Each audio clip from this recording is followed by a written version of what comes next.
Hello friends, मेरे channel में आपका स्वागत है। मैं हूं आपकी रश्मि और आज मैं लाई हूं आपके लिए बुरी खबर, क्योंकि मैं अच्छी खबरें कम सुनाती हूं और बुरी खबर ज़्यादा सुनाती हूं। क्यों? क्योंकि हमारे समाज में आजकल बुरी खबरें का ज़्यादा दौर चल रहा है। हर जगह मार काट और तबाही, बहुत सारी चीज़ें चल रही हैं। और शायद आपने सुना हो कि जबलपुर में जो हादसा हुआ है बरगी डैम में, तो वो तो रूह कँपाने वाला हादसा हो गया। मतलब सोचिए, वहाँ पे मैंने सुना है कि मतलब 30 से 40 लोग एक क्रूज़ में बैठे हुए थे और वो लोग वहाँ पे घूमने गए हुए थे, बाहर से आए थे, वो घूमने गए हुए थे। और जिसमें से एक फैमिली थी जिसमें 6 लोग थे। तो 6 लोगों में से 3 लोग को उन वहाँ के गांव वालों ने बचा लिया, लेकिन 3 लोग वहाँ पे वो क्रूज़ के अंदर ही फंस गए। क्योंकि वो जो क्रूज़ होता है ना, वो चारों तरफ से पैक रहता है, एसी रहता है और वो चारों तरफ से पैक रहता है। और उस दिन का मौसम जो है तो काफ़ी ख़राब था, लेकिन गांव वालों ने मना किया कि भाई आज के दिन क्रूज़ ना चलाया जाए, क्योंकि मौसम बहुत ख़राब है, हो सकता है पानी गिरने की संभावना भी हो सकती है, आंधी तूफान भी आने की संभावना हो सकती है। लेकिन क्रूज़ वाले जो थे तो उन्होंने नहीं माना एक भी, और वो क्या किए कि वो लेके आगे चले गए धीरे धीरे। और उनको कोई भी चीज़ प्रोवाइड नहीं की गई कि मतलब उन्हें कुछ बचाव के लिए उन्हें कुछ दिया गया हो पहनने के लिए। जो जैकेट वगैरह वो आती है ना, ऐसे साइड से रहती है, पीछे रहती है, वो जैकेट वगैरह रखी हुई थी। ऐसा नहीं है कि वहाँ पे थी नहीं, रखी थी, लेकिन किसी को दिया नहीं गया था। आराम से वो लोग चले जा रहे थे। बीच में क्या हुआ कि मौसम ख़राब हो गया, बहुत ज़्यादा ख़राब हो गया, आंधी तूफान और हल्की हल्की बारिश भी हो रही थी। और गांव वाले तब भी उन्हें रोक रहे थे कि भाई वहाँ पे नाव मत लेके जाओ, यहीं से वापस आ जाओ, लौट आओ। लेकिन वो, क्योंकि कहते हैं ना कि दिमाग में जब पत्थर भरा हो तो अच्छी बातें समझ भी नहीं आती हैं। तो वो उन लोगों ने, जो क्रूज़ वाले थे, वो नहीं माने और वो नाव को आगे बढ़ाते ले गए, बढ़ाते ले गए। क्या हुआ, नाव में पानी भर गया। नाव जैसे ऊपर रहती है, क्रूज़ जो था ऊपर था, उसके नाव के मतलब क्रूज़ के अंदर पानी आ गया। और चूँकि क्रूज़ जो है पूरी तरफ से पैक रहती है, तो पैक रहती है, तो उसके कारण से जो लोग थोड़ा एक्टिव थे तो वो ऊपर जाके कूद गए पानी में। तो वो कुछ बचाव कर्मी जो वहाँ के गांव वाले थे, जो बचाव कर्मी नहीं थे, वो गांव वाले थे जो उन्होंने कई लोगों को बचाया।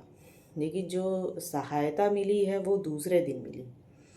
बचाव कर्मी जो आए थे वो दूसरे दिन आए, तो जिसमें 7-8 लोगों की मौत बताई जा रही है। लेकिन मैं आपको बता दूं कि 7-8 लोग नहीं मरे हैं, उसमें बहुत ज़्यादा लोग मरे हैं। कम से कम एक क्रूज़ में 30 से 40 लोग होते हैं। तो 30 से 40 लोगों में अब कुछ ही लोग बाहर आए हैं और बाकी लोग तो, क्योंकि बताया नहीं जा रहा है, क्योंकि लोग हल्ला करने लगते हैं। लेकिन जिसका परिवार गया है, जिसके बीवी बच्चे गए हैं, आपको पता है उसमें एक माँ बेटी भी थी, माँ बेटा था। वो माँ अपनी बहन को फ़ोन करती है कि हम लोग क्रूज़ पे आए हैं घूमने के लिए, और उसको वीडियो कॉल करती है, उसे दिखाती है कि देखो मैं अभी यहाँ पे घूमने आई हूँ। तो उसकी बहन बोलती है कि ठीक है, तुम घूम लो और उसके बाद हमें सारे वीडियो भेज देना। तो बोली कि हाँ ठीक है। अब फिर उसके बाद वो थोड़ी देर बाद वो अपनी बहन को फिर से फ़ोन करती है कि हम लोग के लिए प्रेयर करो, भगवान से प्रार्थना करो कि हम लोग बच जाए, क्योंकि हम लोग बहुत ज़्यादा मुसीबत में फंस चुके हैं। अब वो तो बेचारी बैठी दिल्ली में और ये बैठे यहाँ जबलपुर में। अब वो भगवान से प्रेयर कर रही कि चलो भगवान बच जाए, सब कुछ अच्छे से हो जाए, क्योंकि ज़्यादा वो बता नहीं पाई, नेटवर्क का भी इशू हो जाता है, क्योंकि आंधी तूफान आता है तो सबसे पहले तो नेटवर्क ही चला जाता है। उसके बाद क्या हुआ कि बस उसके हस्बैंड शायद वो उसके हस्बैंड थे जो सबको जैकेट होता है ना जो सबको दे रहे थे। उन लोगों ने क्रूज़ वाले सिर्फ 2 लोग थे, एक क्रूज़ चलाने वाला था, एक उसका हेल्पर था और बाकी वहाँ पे कोई नहीं था, सिर्फ घूमने वाले से थे। क्रूज़ में सिर्फ 2 आदमी थे जो है, एक चलाने वाला था एक हेल्पर था। चलाने वाला शायद भाग गया और हेल्पर भी यहाँ वहाँ जान बचाते अपना निकल गया वो। अब कोई व्यवस्था नहीं थी और मौसम भी ख़राब था, सब कुछ होने के बावजूद भी, और काफ़ी लोग उसमें मर गए, लेकिन ऐसा ज़्यादा बताया नहीं जा रहा है कि उसमें कितने लोगों की मौत हो गई है। अभी तक ये रिपोर्ट नहीं आई है कि अभी तक कितने लोग मरे हैं। और मैं आपको बताऊं, जो माँ बेटी थे, सॉरी माँ बेटा थे, तो माँ ने अपने सीने से लगा के अपने बच्चे को, 4 साल का उसका बेटा था, अपने सीने से उसको लगा के और जैकेट पे उसको अंदर फंसा के कि शायद वो खुद बच जाए और उसका बेटा भी बच जाए। सोचिए कितने, मतलब मैंने जब ये वीडियो देखा था ना तो मेरे आंखों में आंसू आ गया था। और ये वीडियो मैं शूट कर रही हूँ तो बड़े मुश्किल में कर रही हूँ, क्योंकि मुझे बहुत दुख हो रहा है कि मतलब कभी कभी भगवान भी, मतलब क्या कहते हैं कि भगवान जो करता है वो अच्छे के लिए करता है। तो मुझे समझ में नहीं आया कि भगवान ने क्या अच्छे के लिए किया, माँ बेटा दोनों को एक साथ ही ले लिया, तो क्या ये अच्छा था? आप बताइए कमेंट करके। और जितने भी लोगों की मौत हुई है उसमें उसकी सास भी थी, है ना। उसकी सास फंस गई थी, वो फंसी थी, उसका बेटा 4 साल का फंस गया था। और अगर बचाव कर्मी पहले आ जाते तो शायद ये हो सकता है कि ये जो फंसे हुए थे वो निकल आते, या ऐसा हादसा नहीं हो पाता। लेकिन बचाव कर्मी दूसरे दिन आए, जब तक तो उनकी मौत हो चुकी थी। जब उनकी माँ बेटे की बॉडी निकाली गई ना, तो वो अपने बच्चे को नहीं छोड़ी थी। सोचिए, अपने बच्चे को उसने सीने से लगा रखा था और उसे कहीं ना कहीं एक छोटी सी उम्मीद रही होगी कि मैंने ये जैकेट पहन लिया है तो शायद मैं बच जाऊं, मेरा बच्चा भी बच जाएगा मेरे साथ में। उसने बच्चे का हाथ नहीं छोड़ा। और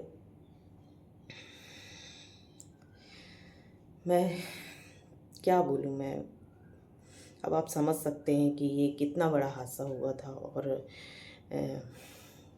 मैं भगवान से प्रेयर करती हूँ कि भगवान ऐसा मत किया करो कभी किसी के साथ में। मतलब उसके लिए आपने सारे रास्ते बंद कर दिए। उसका पति तो बच गया, लेकिन उसकी फैमिली चली गई पूरी, है ना। और उसकी एक शायद बेटी भी है, जो एक दो पता नहीं, अभी ज़्यादा मुझे न्यूज़ पे आया नहीं है, क्योंकि मैं थोड़ा देख भी नहीं पा रही थी, मैं आपको सच बताऊं। और ये बात तो छुपाई जा रही है कि कितने लोग उसमें गए हैं। और मैं आपको आगे बताऊंगी, जैसे भी ये बात बाहर आती है मैं आपको ज़रूर बताऊंगी कि इसमें कितने लोग चले गए। और कहते हैं कि मौत जहाँ पर होती है ना वहीं इंसान खींचा चला आ जाता है। और ये बात सही है कि वो कहाँ, दिल्ली की रहने वाली, और यहाँ पे आई थी वो अपने किसी रिश्तेदार के यहाँ कुछ फंक्शन अटेंड करने के लिए। और फंक्शन जैसे ही होता है तो वो आती है कि चलो थोड़ा सा जबलपुर घूम लेते हैं। तो जबलपुर जैसे ही घूमने के लिए उसने अपना कदम बढ़ाया और सामने उसकी मौत थी। और भगवान ने उसे छीन लिया दोनों को। और मतलब उसकी सास भी उसके साथ चली गई, वो भी नहीं बची, क्योंकि वो क्रूज़ के अंदर ही थे और वो क्रूज़ से बाहर नहीं निकल पाए, वो नाव से वो बाहर नहीं निकल पाए। और ये बहुत ज़्यादा दर्दनाक हादसा है। इसमें मंत्री जी भी दिखाया गया है कि वो बहुत दुखी हैं, वो रो रहे हैं, उनके आंसू आ रहे हैं, वो ऐसे अपने आँखों को रुमाल से पोंछ रहे थे, है ना। लेकिन मुझे तो नहीं लगता कि शायद उन्हें थोड़ा सा भी दुख महसूस हुआ होगा। अगर थोड़ा सा भी दुख महसूस हुआ होता तो क्या वो पहले से इंतज़ाम नहीं करते? मतलब बचाव कर्मी, क्या ऐसा तो है नहीं कि उन्हें पहले खबर नहीं मिली होगी, खबर तो उन्हें मिल गई होगी। उन्होंने कोशिश नहीं की। अगर कोशिश थोड़ी सी कोशिश कर लेते तो शायद उन लोगों की ज़िंदगी बच जाती। खैर, अ, क्या कर सकते हैं। और मुझे भी सच में बहुत रोना आया था। मैं जब उसकी फ़ोटो देखी थी, मैंने उसका वीडियो देखा, एक आध वीडियो मैंने देखा, और अम, मुझसे खुद से देखा नहीं जा रहा था, और मैंने आधे में ही वो वीडियो बंद कर दिया। और ऐसा नहीं है कि मेरे पास वो वीडियो नहीं है, मैं लोगों को दिखाना नहीं चाहती हूँ, क्योंकि जब मैं खुद नहीं देख पा रही हूँ तो मैं आपको क्या दिखाऊँ। मुझे ये बताते हुए भी बड़ा ख़राब सा लग रहा, मतलब क्योंकि मेरा न्यूज़ चैनल है तो मैं थोड़ा सा ऐसी खबरें आप लोगों को देती रहती हूँ। और मैं सच में बहुत भगवान ने बहुत अन्याय किया उसके साथ, उसके बच्चे के साथ में। अगर काश उन लोग की फैमिली, क्योंकि उन लोग की फैमिली में 6 लोग गए थे, 6 लोगों में 3 लोगों की जो गांव वाले थे उन्होंने बचाया 3 लोगों को, और 3 लोग उसमें फंस के ख़त्म हो गए। ठीक है, शायद बचाओ दल आ जाता तो वो शायद बच जाते, शायद शायद शायद। ठीक है फ्रेंड्स, मिलते हैं अगले ब्लॉग में, और मेरे चैनल को लाइक करिएगा, सब्सक्राइब करिएगा और हाइप करिएगा। Okay, bye.